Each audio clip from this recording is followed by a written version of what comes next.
श्री परमात्मने नमः। श्री गुरुचरण कमलेभ्यो नमः। श्रियं सरस्वतीं देवीं गणेशं स्कन्दमीश्वरं ब्रह्माणं वन्नेन्द्रादीनं वासुदेवं नमाम्यहम्। गुरुर्ब्रह्मा गुरुर्विष्णु गुरुर्देवो महेश्वरा गुरुर्साक्षात् परब्रह्म तस्मै श्री गुरुवे नमः। नारायण नमस्कृत्यं नरं चैव नरोत्तमं देवीं सरस्वतीं व्यासं ततो जयमुदीरयेत्। गीता सुगीता कर्तव्या किमन्यैः शास्त्रविस्तरैः या स्वयं पद्मनाभस्य मुखपद्माद्विनिः श्रुता। ओम नमो भगवते वासुदेवाय। सभी के भीतर बैठे नारायण को मेरा प्रणाम। श्रीमद् भगवद गीता की चर्चा करते हुए तीसरे अध्याय तक हम पहुंच चुके हैं, जहां अर्जुन भगवान को एक निश्चय मार्ग करके बताने को कहते हैं और वहीं भगवान अपने द्वारा कहे गए 2 मार्गों के बारे में बताते हैं। तीसरा अध्याय चौथा श्लोक।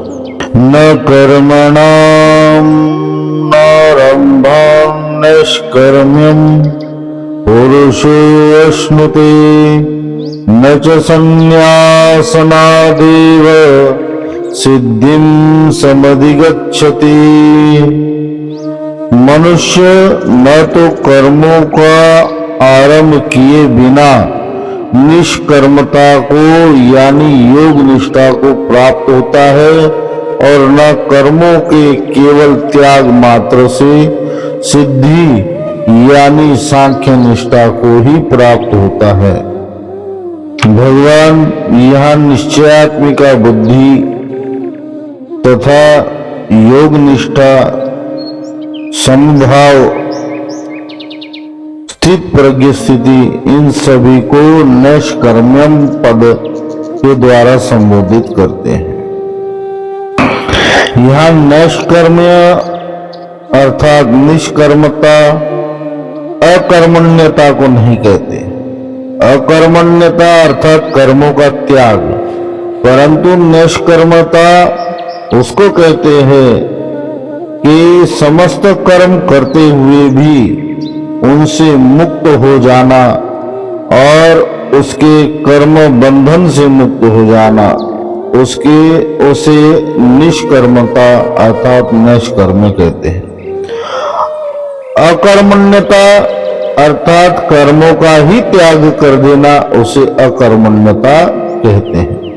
भगवान यहाँ अर्जुन को कहते हैं कि निष्कर्मता बिना कर्म किए किसी भी मनुष्य को नहीं मिल सकती।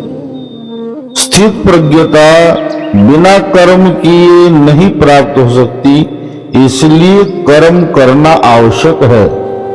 यहाँ अर्जुन की यही सोच है कि यदि कर्मों का फल ही त्यागना है तो इससे अच्छा हम कर्मों ही ना करें, और कर्म ना करेंगे तो कर्म के बंधन में ना पड़ेंगे, और कर्मों के बंधन में ना पड़ेंगे तो हम स्वयं ही निष्कर्मण्यता को प्राप्त हो जाएंगे। यदि कर्म करने से व्यक्ति बंधन कारक ही हो जाता है तो उन कर्मों को करने का क्या फायदा, यह व्यक्ति सोचता है। निष्कर्मता को प्राप्त करना, कर्मों को त्यागना, ये सरल मार्ग हमें प्रतीत होता है, परंतु कर्मों का त्याग आलस्य का जन्मदाता है, निष्कर्मता का नहीं। निष्कर्म भाव तभी प्रकट होता है जब संपूर्ण कर्म को करते हुए उसकी फलाशक्ति, उसकी आसक्ति को त्यागना और स्थित प्रज्ञ स्थिति में स्थित होना, तभी कर्म योग फलित हो सकता है। इसलिए भगवान अर्जुन को पहले ही चेता चुके हैं, कर्मण्येवाधिकारस्ते। इस श्लोक में भगवान कहते हैं माते संगो अस्त्व कर्मणि, अर्थात तेरी कर्म ना करने में आसक्ति नहीं होनी चाहिए, तू कर्म कर। और कर्मयोग का स्वरूप तो कर्म ही है, इसलिए कर्म करना ही प्रथम चरण है निष्कर्मता को प्राप्त होना। कर्मों को त्याग देना कोई साधना नहीं है। कर्मों को त्याग देना उन कर्मों से उत्पन्न आसक्ति के भय को दर्शाता है अथवा आलस्य को दर्शाता है। इसलिए हे अर्जुन, तू कर्मों का त्याग करने का विचार भी मत कर। इस श्लोक में भगवान ज्ञान निष्ठा को प्राप्त हुआ उसे सिद्धि पद के द्वारा संबोधित करते हैं। सिद्धि का अर्थ होता है पक जाना, सिद्ध हो जाना। परंतु सिद्ध भी तभी होता है जब वो एक लंबी प्रक्रिया से गुजरता है। जैसे चावल है, एक बर्तन में हमने चावल पकाने के लिए रखे हैं, उसमें एक पत्थर भी है। चावल संपूर्णता से पक गया और पत्थर जो है वो वैसा का वैसा ही बना रहा। उसका क्या कारण है? क्योंकि चावल ने जल की उष्णता को अपने भीतर खींच लिया, इसलिए चावल सिद्ध हो गया। और पत्थर वैसा का वैसा ही बना रहा।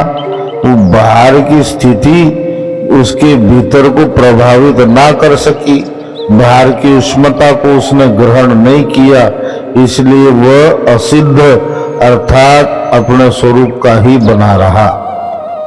वैसे ही सिद्ध अर्थात सांख्य योगी को भी बाहरी क्रियाकलाप की आवश्यकता होती ही है। बिना कर्म किए वो सांख्य योग को भी ज्ञान योग को भी प्राप्त नहीं हो सकता। सांख्य योग के लिए भी कोई न कोई आधार हमें आवश्यक चाहिए, चाहे गुरु द्वारा दिए गए निर्देश, उपनिषद और वेदों में बताया गया मार्ग, परंतु कोई न कोई आधार हमें आत्मसात करना होगा, तभी हम सांख्य योग तक को समझ पाएंगे। सांख्य योग को समझने के पश्चात उस पर कार्य करके तत्पश्चात ध्यान में बैठकर उस सिद्धि को प्राप्त कर पाएंगे। इसके लिए कर्म करना आवश्यक है। बिना कर्म किए व्यक्ति सांख्य योग को भी नहीं प्राप्त कर सकता।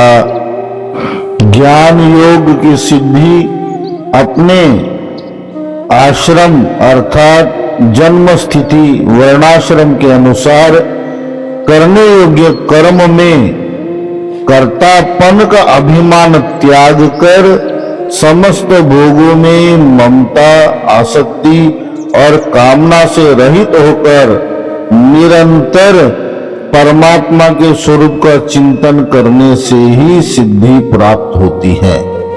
हमें यहाँ कर्मों का कर्तापन का भाव त्यागना होता है। कर्म त्याग करने के लिए यहाँ नहीं कहा गया।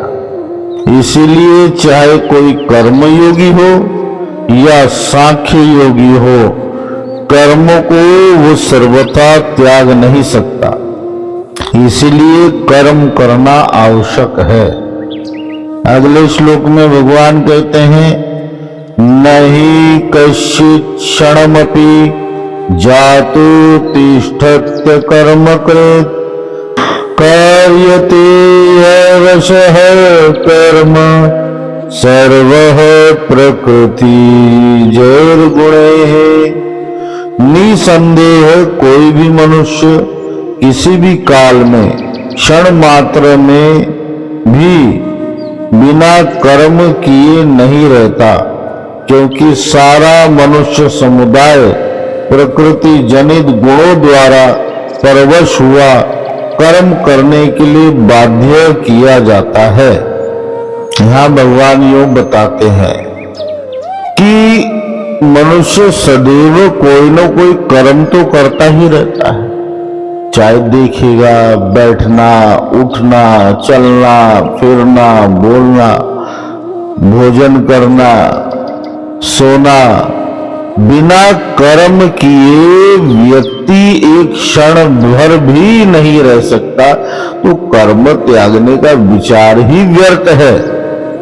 यदि अर्जुन इस युद्ध से चला भी जाता है, तब यहां से जाने के पश्चात भी कुछ न कुछ तो उसे करना ही होगा, कुछ न कुछ तो करेगा ही। व्यक्ति कभी कर्मों का परित्याग कर ही नहीं सकता। त्याग कभी भी हमें ईश्वर प्राप्ति में सहायक नहीं होता।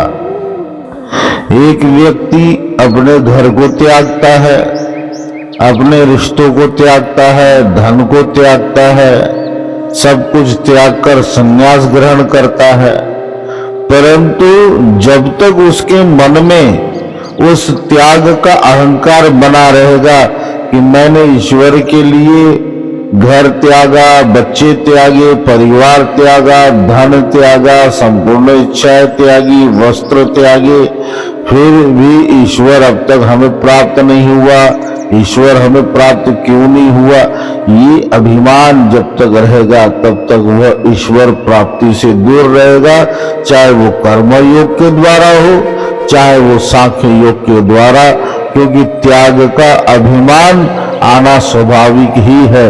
वो अपने आप को श्रेष्ठ समझने लग जाता है, परंतु वो इस बात को भूल जाता है कि घर त्यागने के पश्चात वो आश्रम बना लेता है, चाहे एक छोटी सी कुटिया ही बना लेता है, चाहे पेड़ के नीचे ही बैठकर थोड़ी सी जगह साफ करके बैठ जाता है, परंतु कुछ न कुछ तो वो करता ही है।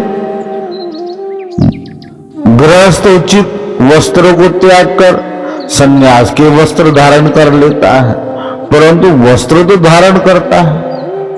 कमा कर ना खाकर भिक्षा मांगकर अपना निर्वाह करता है, परंतु भोजन तो करता ही है। कर्म का यहाँ त्याग कहाँ हुआ? पुत्र आदि संतति ना पैदा करके शिष्य आदि बनाता है, तो कर्मों का त्याग व्यक्ति किसी भी अवस्था में नहीं कर सकता, वो कुछ न कुछ तो करेगा ही, इसलिए कर्म त्याग करने का विचार ही व्यर्थ है। यहाँ कर्मों का त्याग नहीं करना है, कर्मों के कर्ता भाव को त्याग करना है। मैं कर रहा हूं, तो ये कर्तापन का जब तक त्याग नहीं होगा, जब तक आसक्ति का त्याग नहीं होगा, वो कर्म विपाक से व्यक्ति मुक्त नहीं हो सकता। भगवान यहाँ प्रकृति जनित गुणों द्वारा वश में हुआ कहते हैं।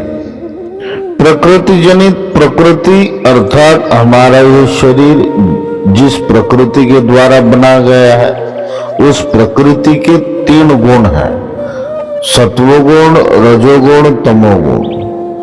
तो प्रकृति द्वारा जनित सत्वगुण के कर्म, रजोगुण के कर्म, तमोगुण के कर्म, ये 3 गुण व्यक्ति को बाधित करते हैं अपनी अपनी प्रवृत्ति, अपने अपने संस्कार के अनुसार।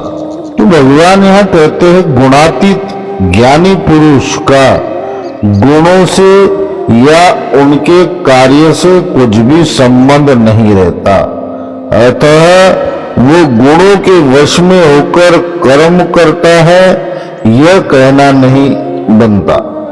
इसलिए गुणातीत ज्ञानी पुरुष उन मनुष्य की श्रेणी में नहीं आता जो कर्म बंधन में बंध जाते हैं।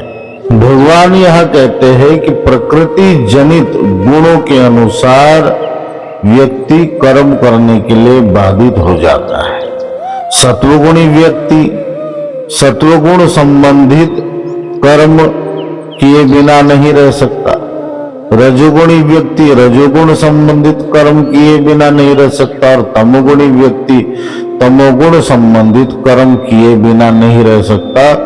परंतु जो स्थित प्रज्ञ है, जो सिद्ध है, जो योगी है, वो इन सभी गुणों से निवृत्त हो जाता है। वो इस कर्म के भेद को जानता है कि कर्म को यहाँ समाप्त नहीं करना है, कर्म के कर्ता भाव को यहाँ समाप्त करना है। इसलिए वह अपना परिश्रम कर्मों के त्याग में और हठात बलात् कर्मों को रोकने में नहीं लगाता। वह अपना कार्य करता है और अंतर में ध्यान लगाता है। कर्ता भाव और आसक्ति पर नियंत्रण करने का प्रयत्न करता है।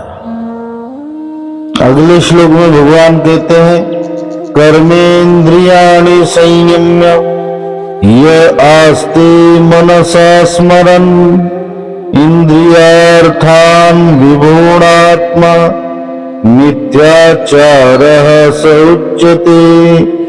जो मूढ़ बुद्धि मनुष्य समस्त इंद्रियों को हठपूर्वक ऊपर से रोककर मन से उन इंद्रियों के विषय का चिंतन करता रहता है, वह मिथ्याचारी अर्थात दंभी कहा जाता है। आज इस प्रकार के त्यागी हमें बहुत देखने को मिल जाएंगे, जो बाहर से अपने इंद्रियों को रोकने का प्रयत्न करते हैं। लोग उन्हें देखकर तपस्वी, त्यागी, संत, महात्मा आदि समझने लग जाते हैं।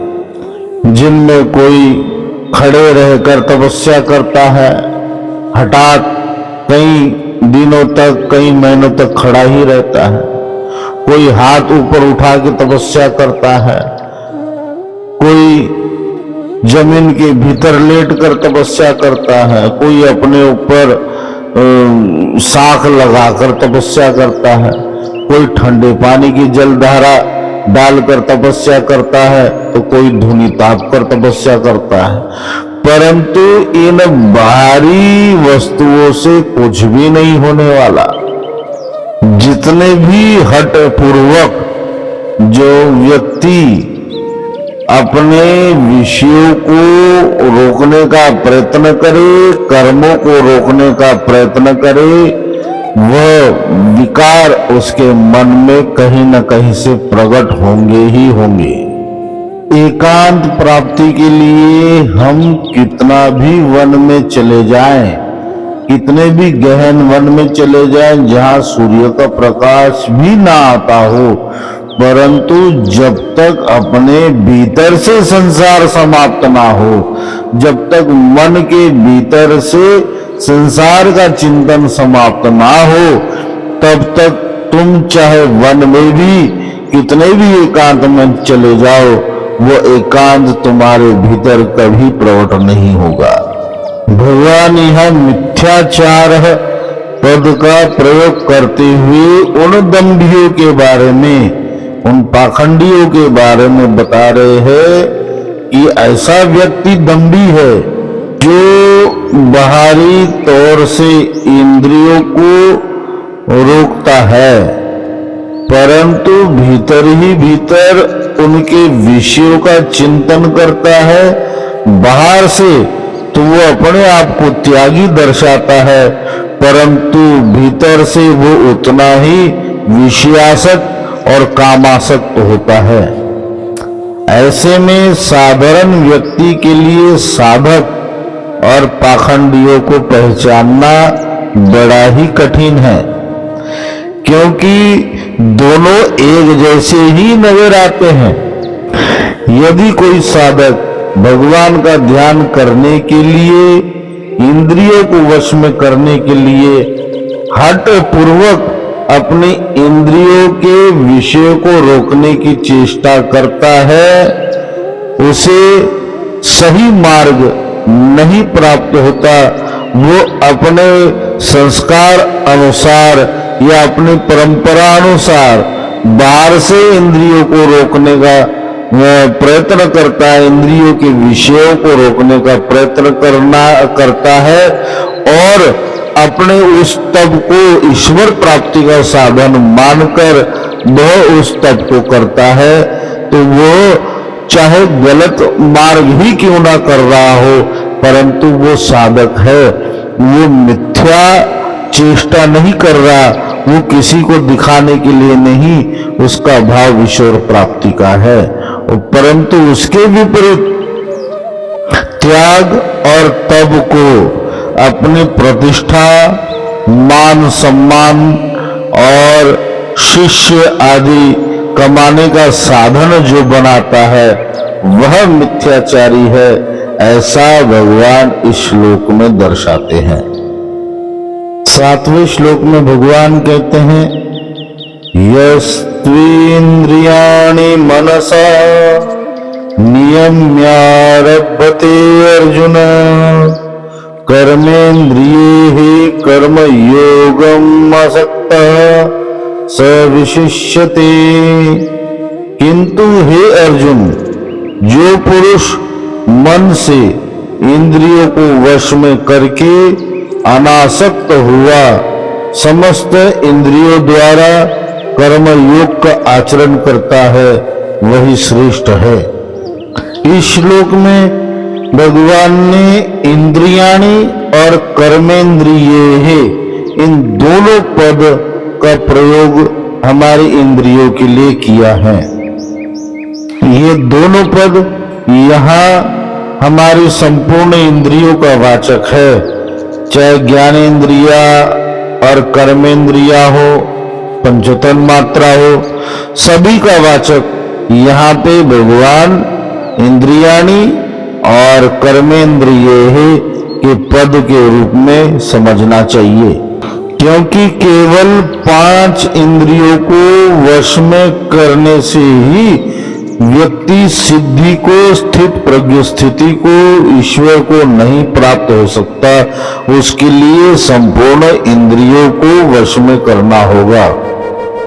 भगवान इस श्लोक में कर्म योगी की प्रशंसा करते हुए, उसे सर्वश्रेष्ठ बताते हुए कहते हैं कि कर्मयोगी संपूर्ण कर्म करता हुआ भी उन इंद्रियों से बाधित नहीं होता, उन कर्मों से बाधित नहीं होता, क्योंकि वो इस भेद को जान चुका है कि कर्मों का त्याग नहीं, कर्तापन का त्याग करने से ही व्यक्ति सिद्धि को प्राप्त होता है।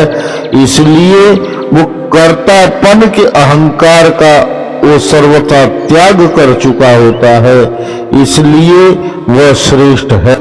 क्योंकि कर्मयोगी समस्त कर्मों में उनके फलरूप इहलोक और परलोक के समस्त भोगों में राग द्वेष आदि द्वंद्वों का त्याग करके प्राप्त अप्राप्त, सिद्धि असिद्धि में सम होकर वश में की हुई इंद्रियों के द्वारा अपने वर्ण अनुसार और कर्म अनुसार विषयों को ग्रहण करते हुए अपने कर्म को करता है। यदि कोई मुनि है तो यज्ञ दान तप आदि करता है, अध्ययन करता है।